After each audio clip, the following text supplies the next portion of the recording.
Forever కంపెనీలో one of the సూపర్వైజర్ని. So నేను ఎప్పటి నుంచో ఒక కళ అనేది ఉన్నది, నా డ్రీమ్ అనేది ఉన్నది. అది ఎప్పటి నుంచో నెరవేర్చుకోవాలి అని చెప్పి అనుకుంటున్నాను.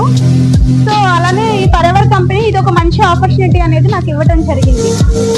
సో ఈ కంపెనీ వల్లనే నేను మంచి చెక్ అనేది తీసుకున్నాను. అలాగే నా కళ నెరవేర్చుకున్నాను. ఒక స్కూటీ అనే కళ కొనుక్కోవాలి అనుకున్నాను.